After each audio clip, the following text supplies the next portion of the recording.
Shalom dan salam sejahtera buat kita semua.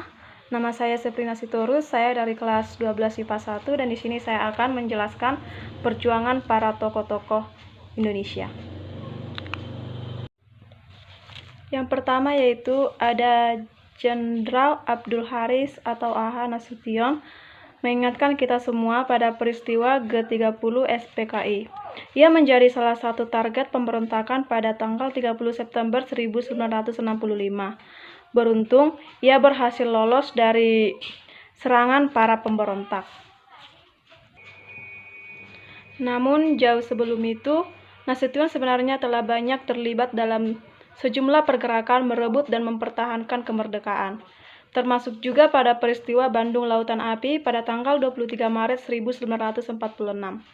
Saat peristiwa tersebut, Nasution menjabat sebagai Komandan Divisi 3, saat ini Kodam 3 atau Siliwangi. Padahal, ia masih berusia 28 tahun. Saat itu, ia berpangkat kolonel. Pria yang lahir di Kota Nopan, Sumatera Utara 3 Desember 1918 tersebut menjadi salah satu tokoh sentral. Ia disebut-sebut yang bertanggung jawab akan nasib rakyat serta anak buahnya. Dan ia juga terlibat dalam musyawarah yang dilakukan untuk pengambilan keputusan yang mengarah kepada peristiwa Bandung Lautan Api.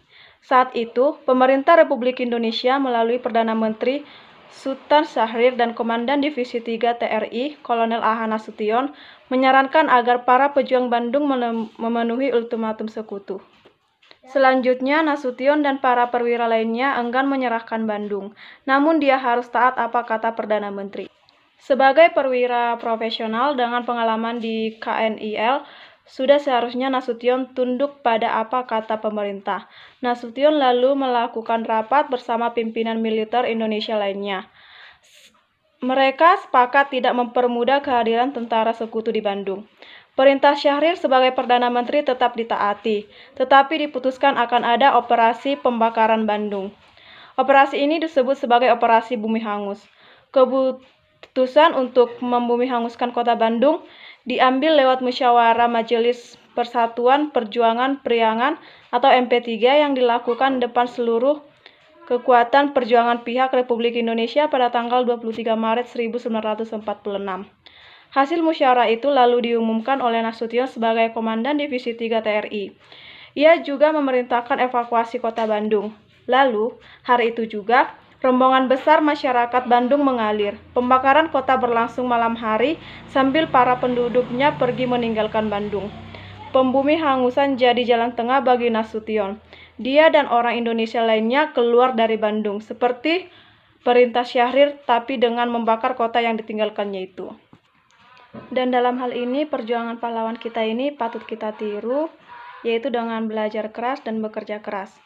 Dan dia rela mengorbankan nyawanya demi kota, negara, atau bangsa kita tercinta. Yang kedua yaitu Insinyur Soekarno. Insinyur Soekarno berperan sebagai yang pertama sebagai Presiden Republik Indonesia.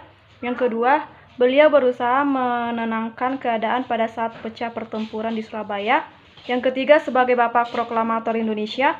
Yang keempat, sebagai ketua dalam panitia 9 yang terdapat di BPUPKI. Yang ketiga yaitu Ahmad Yani. Pada masa awal setelah kemerdekaan, Ahmad Yani bergabung dengan Tentara Republik yang berjuang melawan Belanda. Ahmad Yani kemudian membentuk batalion untuk membebaskan dan mempertahankan Magelang.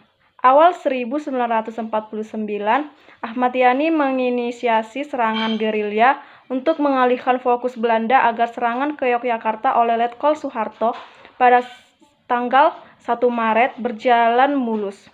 Pada 1952, Ahmad Yani ditugaskan untuk menghadapi kelompok pemberontak Darul Islam di Jawa Tengah yang ingin membangun negara teokrasi. Ahmad Yani membentuk pasukan khusus The Benteng Riders untuk memukul mundur kelompok separatis tersebut. Kemudian pada Agustus 1958, ia memerintahkan serangan terhadap pemberontakan di Sumatera Barat. Keberhasilannya ini membuatnya dipromosikan menjadi Wakil Kepala Angkatan Darat kedua pada tanggal 1 September 1962. Yang keempat yaitu Dr. Andus Muhammad Hatta. Peran Dr. Andus Muhammad Hatta dalam persiapan kemerdekaan Indonesia yaitu yang pertama, ikut dalam proses penyusunan teks proklamasi Indonesia.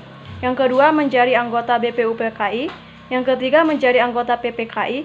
Yang keempat, menandatangani teks proklamasi kemerdekaan Indonesia.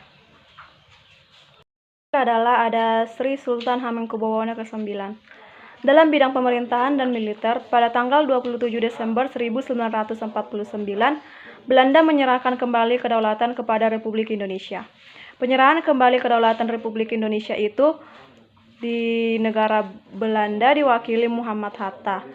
Pihak Belanda oleh Roving, sedang di Jakarta, Republik Indonesia diwakili oleh Sri Sultan Hamengkubuwono ke-9. Selanjutnya, tahun berikutnya, pada tanggal 17 Agustus 1950, sesuai dengan keinginan rakyat, terbentuklah Negara Kesatuan Republik Indonesia atau NKRI. Yang kedua, dalam bidang sosial ekonomi. Sri Sultan Hamengkubuwono ke-9 sejak awal berpikir dan berbuat untuk mengurangi penderitaan rakyat, kalau tidak dapat menaikkan kesejahteraan mereka. Usaha Sri Sultan untuk menaikkan kesejahteraan rakyatnya telah ditempuh dengan berbagai cara, yaitu melalui pertanian dan perkebunan. Dalam bidang agama, yaitu, walaupun Sri Sultan Hamengkubuwono ke-9 adalah seorang Muslim dan bergelar Khalifatullah dan Panetep Panatagama, beliau tidak membeda-bedakan agama di dalam pergaulan masyarakat.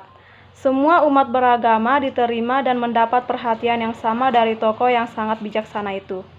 Yang keempat, peranan Sri Sultan Hamengkubuwono ke-9 dalam kepramukaan. Keberadaan Sri Sultan memang seakan-akan menyusup di segala macam kegiatan masyarakat. Tidak hanya dalam bidang politik dan olahraga, akan tetapi juga dalam gerakan pramuka. Dalam bidang ini, peranan Sri Sultan Hamengkubuwono ke-9 sebagai peletak tonggak-tonggak penting di sepanjang sejarah kepramukaan Indonesia sangat besar. Tonggak-tonggak sejarah tersebut ialah semangat demokrasi, pengindonesiaan kepaduan yang disesuaikan dengan nafas bangsa Indonesia. Demikian yang dapat saya sampaikan mengenai perjuangan tokoh-tokoh kita. Akhir kata saya ucapkan terima kasih.